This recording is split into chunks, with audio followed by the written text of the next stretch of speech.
생생한 정치의 현장을 직접 찾아가는 1번지 현장입니다. 오늘은 정의당 김종대 의원과 함께합니다. 네, 현장 연결해 보겠습니다. 김나연 앵커 나와주시죠.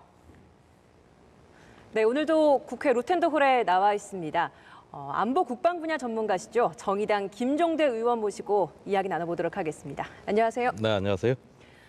네, 정부가 최근에 호르무즈 해협으로까지 청해 부대의 파견 지역을 좀 확대하는 방안으로 네. 호르무즈 파병 여부를 좀 결정을 지었습니다. 근데 네. 금 의원께서는 그동안 계속해서 이 호르무즈 파병과 관련해서 반대 입장을 주장해 오셨잖아요. 네. 주장한 근거가 뭡니까? 지금 청해부대가 가 있는 곳은 아덴만에 그 해적 퇴치를 위해서 파견되어 있고 또 실제 성과도 거뒀습니다. 예.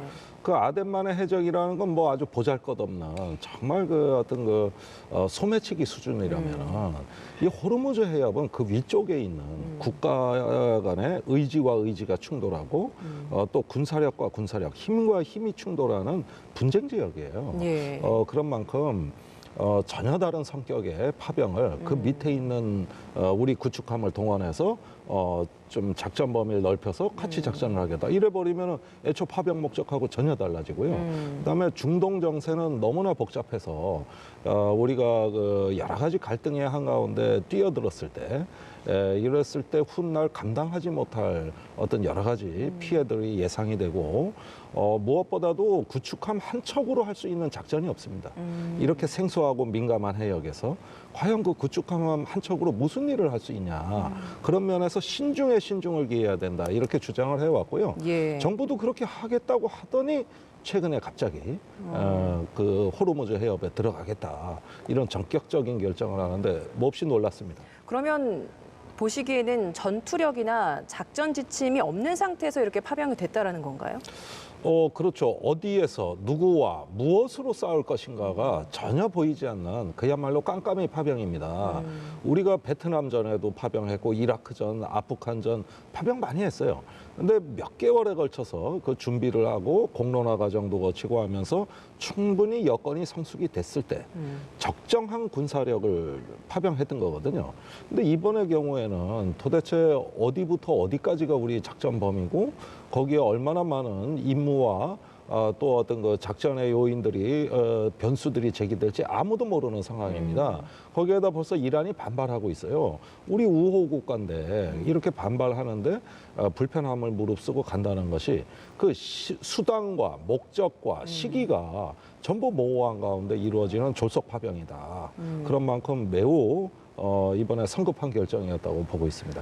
우리 정부가 이야기를 하는 바로는 미국 주도의 호위 연합이었던 그 IMSC에는 참여하지 않고 독자적인 파병이다 이렇게 이야기를 하고 있잖아요. 네. 그럼에도 불구하고 부적절하다는 겁니까? 아니 독자적인 파병이라고 하는데 그러면 독자적인 우리의 어떤 행동 계획, 또 우리의 어떤 행동의 원칙이 있어야 돼요. 그런데 우리가 그 외로운 망망대의 구축함 한 척으로 우리 서해에서 우리 바다에서도 어려운 작전을 그 멀리가 원정 작전을 구축함 한 척으로 어떻게 할 수 있겠냐. 유사시에는 미국의 거기 주도하는 호위 함대의 지원을 받을 요량으로 간 겁니다. 그래서 실제로 IMSC 그 연합 호위 함대의 연락장교 2명을 파견하는 것도 그쵸. 같이 이루어지는 거거든요. 그렇다면은 이란의 시각으로 봤을 때 또는 친이란 무장 세력의 관점에서 봤을 때는 말은 독자 파병이라고 하지만은 사실상 같은 편이다. 이렇게 생각할 개연성이 농후하고 그 점을 좀 가리기는 힘들다고 보여집니다. 안규배 국방위원장의 말에 따르면 사실 그럼 다른 대안이 있겠느냐라는 이야기도 하더라고요. 그리고 사실 이제 한미 간의 방위비 분담금 협상과 관련된 부분에서의 논의도 있었기 때문에 이런 부분에서 일정 부분 도움이 되지 않겠느냐 이런 시각도 있거든요. 예, 전형적인 약소국의 어떤 그 비루한 또 어떤 그 피해 의식에 쩔은 그런 어떤 그 주장이라고 저는 생각합니다. 자, 방위비 분담금 같은 어떤 현금성의 어떤 이익에 우리 파병이 뭐 좀 도움되지 않겠냐, 떡고물 좀 떨어지지 않겠느냐, 이거는 우리 생각이에요. 미국은 전혀 그렇게 생각하지 않습니다.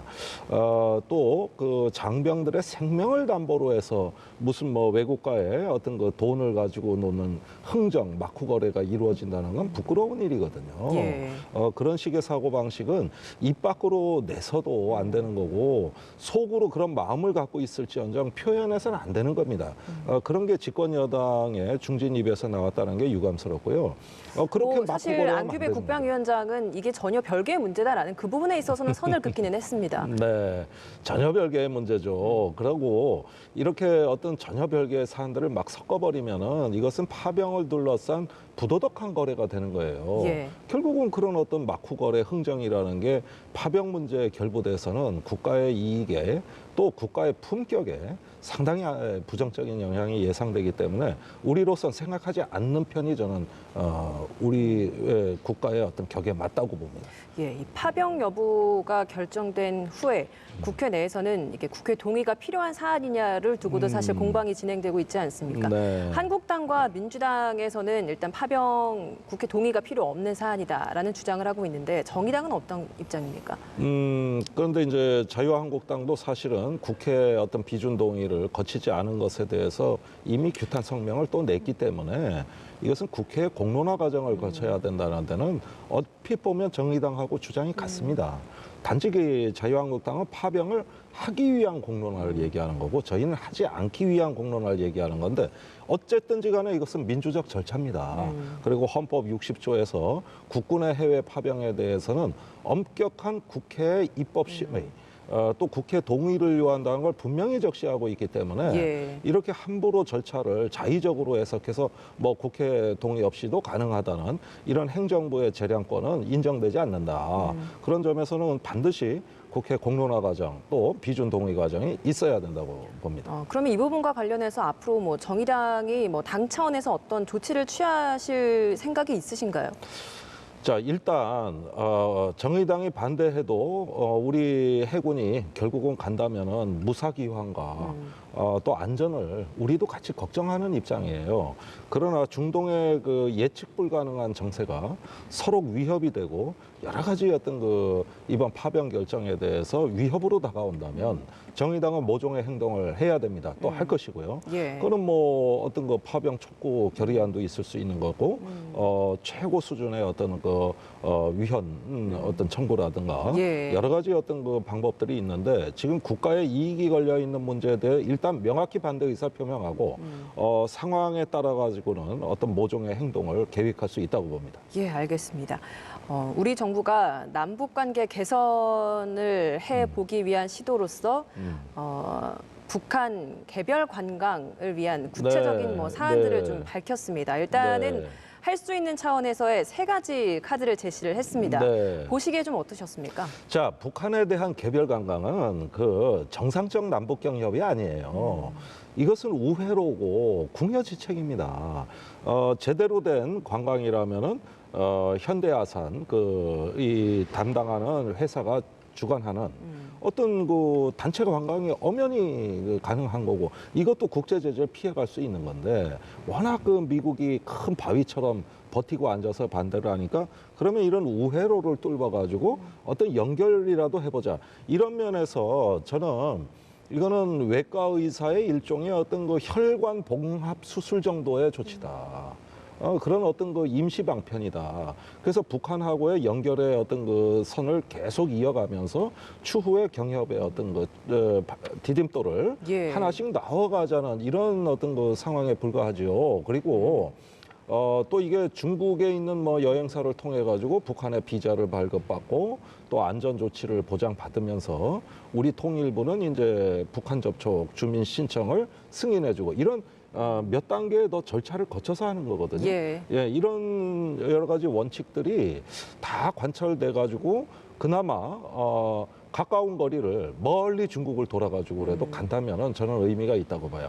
또 이것이 북한에 대해서 우리의 선의를 전달하는 하나의 좋은 행동이기 때문에 북한은 받아들일 것이다. 그러나 이 자체가 남북 경협의 정상화를 의미하는 건 아니다. 예. 이 점을 분명히 말씀드립니다. 예, 알겠습니다. 총선과 관련된 이야기도 좀 드려봐야겠죠. 정의당이 최근에 이 총선 기탁금의 뭐 경선 비용과 관련해서 총 5천만 원을 내야 한다라는 논란에 휩싸인 상황입니다. 물론 네. 당 차원에서의 해명을 내놓기는 했습니다만 네. 지금 비례대표 의원들에 대해서도 완전 개방형 경선을 시도하겠다라는 것 아니겠습니까? 뭐 거기에 드는 그렇지는 않습니다. 예. 비용이 좀 많이 들기 때문인 겁니까? 개방형 경선은 국민 경선단을 말씀하시는 예, 예. 거고 우리 후보가 당원이 아닌 사람들까지 마음껏 와서 경선하라는 말 그대로 개방형 경선은 아니에요. 당권자들이 하는 겁니다. 그런데 투표하는 선거인단이 이제 국민경선단이 준비가 됐다. 예, 예. 이래서 국민경선제로 가는 거거든요. 그러다 보니까 경선 비용이 뭐 지금 10억이 넘어가는 아주 굉장히 어떤 많은 비용의 행사가 돼버렸습니다. 그래서 우리가 후보자들에게 3,500만 원의 경선 비용을 부담하도록 하는데 대신 여러 가지 혜택을 드립니다.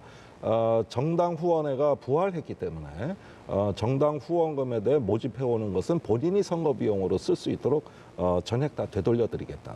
그러니까 본인이 국민 선거인단을 모집하고 그러는 과정에서 후원인들을 조직하면서 미래에 국회의원이 될 어떤 역량을 구축하셔라. 그렇게 하면은 본인의 개인 돈이 아니라 하더라도 어떤 돈과 표에 대해서 국민 여러분들께 호소를 드리고 충분히 그 후원금을 모금할 수 있도록 이렇게 저희가 안내도 해드리고 있고요.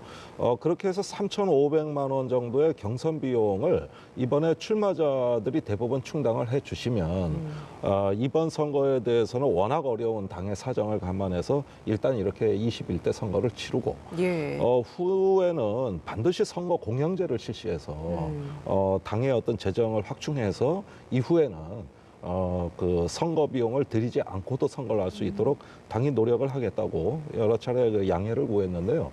지금 반대는 없습니다. 그래요. 내부에서. 네. 청년들에게는 사실 이 비용을 받지 않겠다라는 네, 것도 그렇습니다. 또 주셨잖아요. 네, 근데 이게 네. 오히려 역차별이 아니냐라는 시각도 있는데 여기에 대해서는 어떤 입장이십니까?